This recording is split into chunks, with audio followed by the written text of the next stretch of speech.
Hello, I'm Robert from Doomsday Debunk, and where we help to fact check the stories that scare people.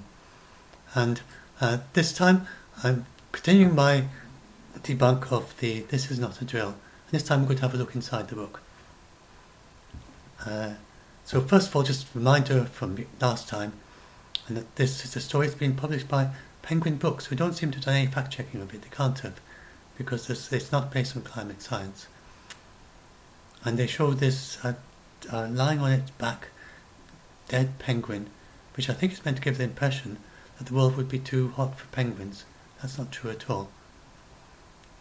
Just to give an idea, this is from a recent scientific paper, and it's about projecting what would happen to the ice in Greenland amongst various scenarios.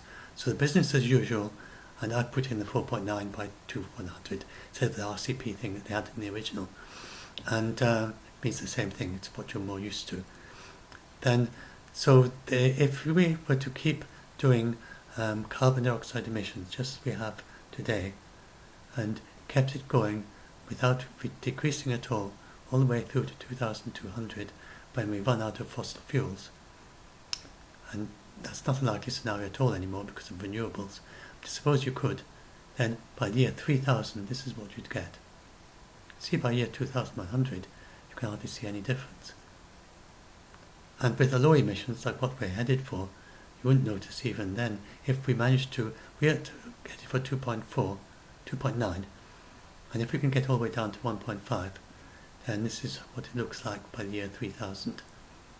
Just very slightly melted compared with what it is now. So I hope you can see that this is not a world that's too hot for penguins, never mind too hot for humans. And in fact, penguins are in difficulty for other reasons, but we're not going to head for a world without penguins by the year 2100.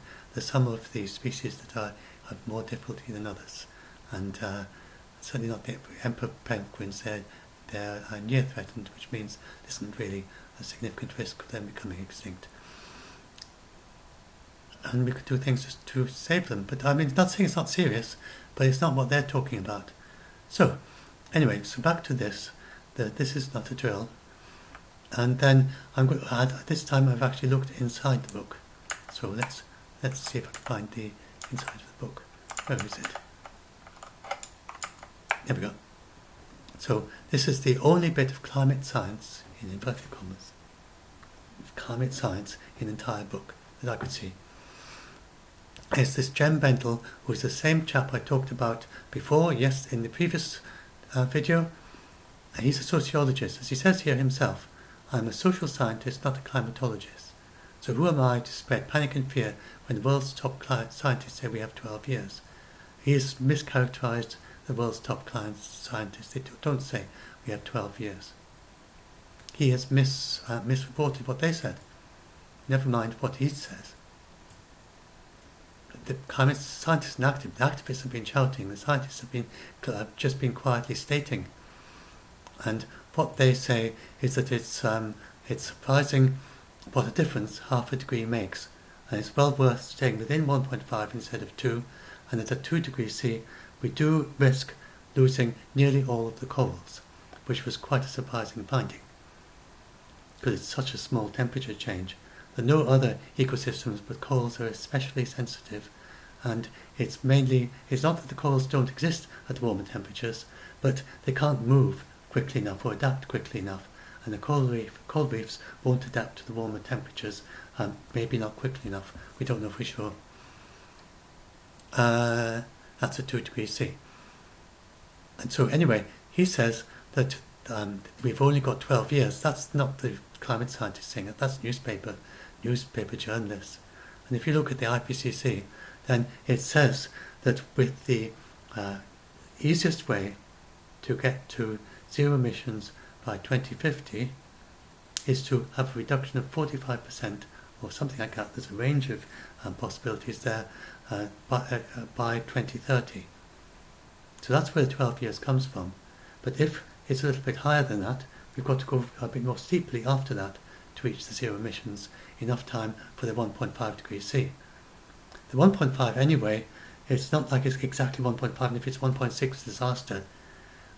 It's every half degree matters, and if you can get down to zero emission by 2050, you reduce half a degree over if you go to 2070, which is what we get for the 2 degrees C path. So they're saying that this matters to get there by 2050 and 2027, and it's probably better characterised as well below 2 degrees C, rather than exactly 1.5, because climate science isn't kind of like, you can't do it exactly like that, and weather's all constantly variable about it anyway. So that's what they're really saying, and they say that if you overshoot, then you start having to use the methods of burning biofuel and capturing the carbon dioxide emissions. So that's what they're saying, and we don't need to do that on this path. We can just, if we continue with increasing pledges in 2020, then we've got 2025, then we've got 2030, and so he's mischaracterised them. And then he goes on to say, like many readers, I assumed the authority on climate was the IPCC. They are not really the authority on climate. They are just a review body that reviews all the literature in climate change, on climate change for the past several years, and then they set it out for the climate scientists. And so it's more like they're the authority, or they're the best source for systematic review to get an overview of the entirety of climate change, which is a vast subject, but even most scientists can't keep track of it without something like this. This technique goes back to medicine. Anyway, and then he says, he talks about how they've been consistently underestimating the changes. That's not true. He just takes one cherry-picked example, that they underestimated the ice-free Arctic, but they overestimated other things. They've overestimated the remaining carbon dioxide budget, which is a far more important thing. And in 2013, they thought the carbon dioxide budget we had left was less, and then with 2018 they revised it, and they found we've actually got more if we want to stay within 1.5 degrees C. That's far more important than this Arctic ice thing. The Arctic ice, it turns out, is not really that means too much here and there as far as the climate is concerned, despite what he says.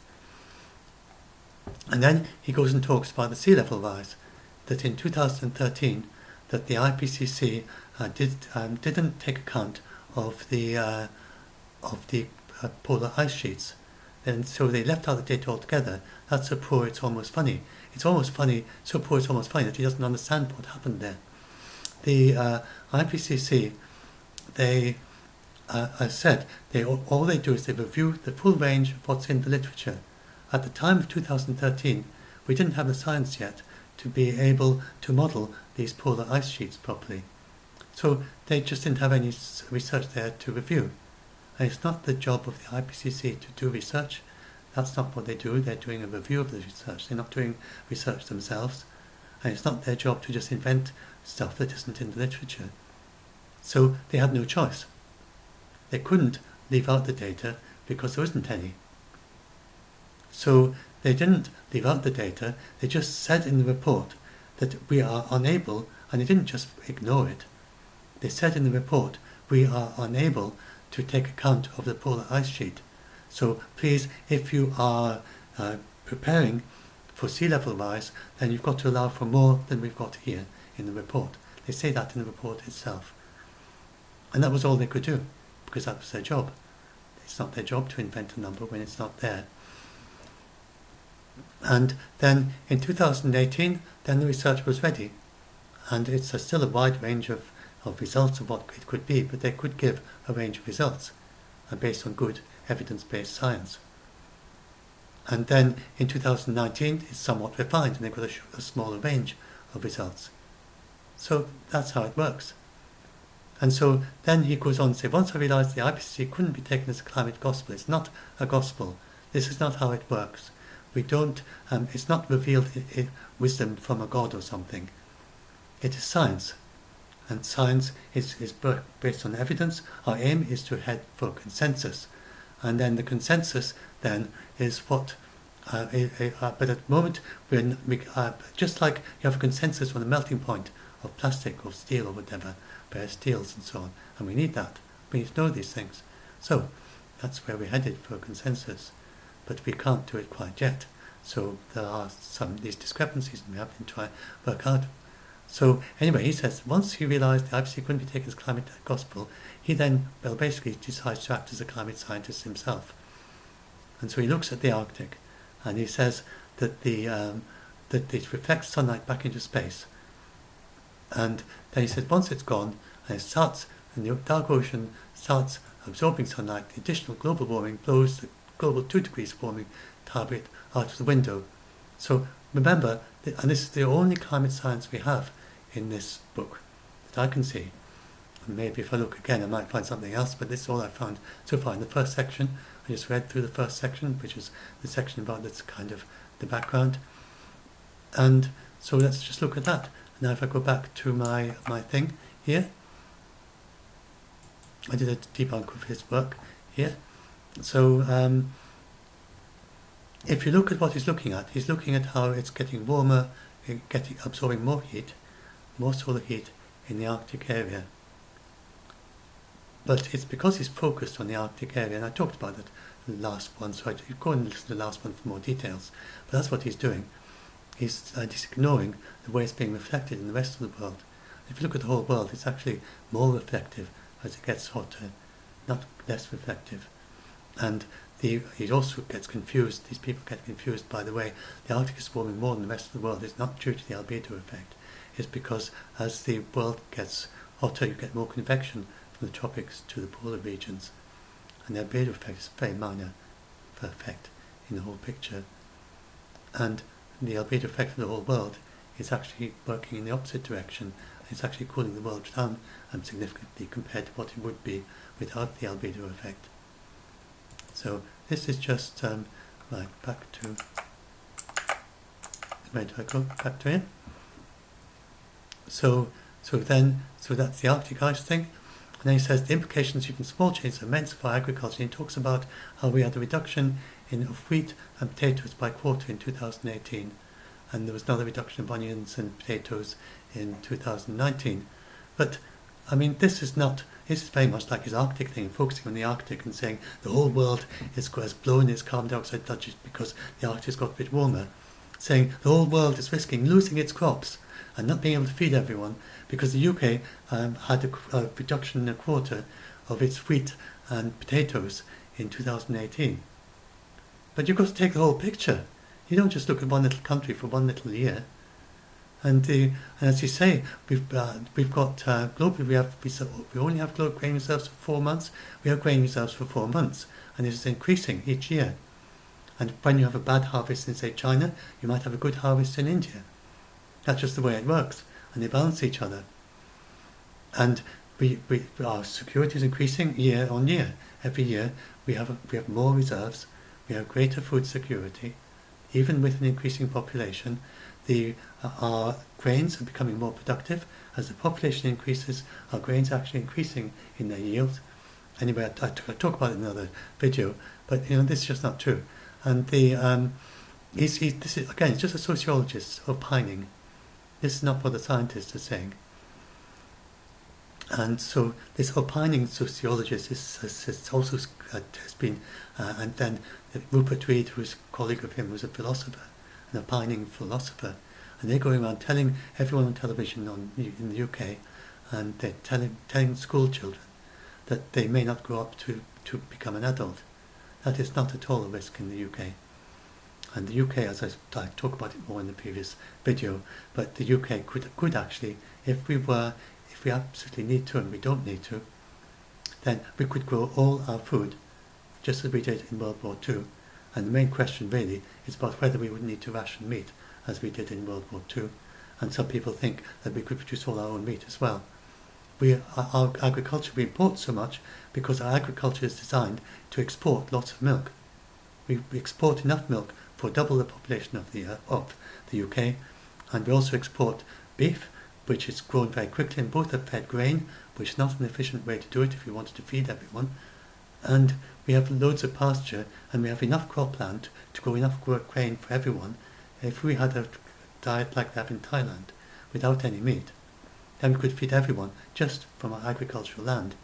and do what we like with the pasture and the rough grazing and all the hills that are covering Scotland. We could do what we like with that, and we'd still feed everyone. And then if you want to have some meat, then I mean, like where I live, the vast hills with sheep everywhere, all those sheep, they would still be there, even if we grew even if we didn't import any food. And then and the dairy cows, the dairy cows would still be there, but they wouldn't be being fed grain; they would be fed grass instead, and they have somewhat lower milk yields, and so we wouldn't be able to export it. So you don't need to worry. There's no risk at all of not being able to feed everyone. And so, I mean, that's it, And then it goes on, embellishes and embellishes and embellishes, and about societal collapse and so on. And that's it. That is all the science, as far as I can tell, in this book. So, and then, for instance, he says, where does he say? Yeah, he says about the Arctic ice.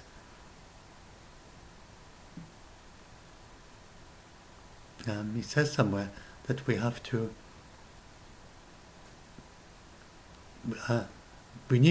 some responses for resilience will take a bit longer. We need to try to buy more time. And many geoengineering's ideas are highly dangerous and impractical. If one makes sense right now, we should be seeding and brightening the clouds above the Arctic immediately as a global emergency response. We need to be reacting as we would if an Armageddon-sized meteor was hurtling towards Earth. But remember, this is not a scientist, and he's saying that we should brighten the Arctic, but he already got the clouds in the tropics and brightening the tropics, and the albedo is actually increasing, not decreasing.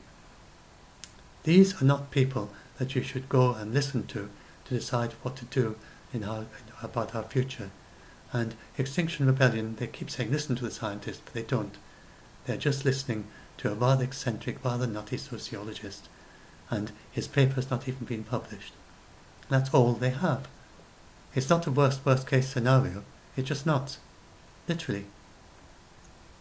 It's hard to credit it, that all these people going on television and opining and saying, you to the children, you're not going to grow up. And just based on basically a nutty professor, and Professor Brainstorm in a kind of character who's sort of, who fancies himself as a climate scientist, although he's never studied the subject, as he says himself.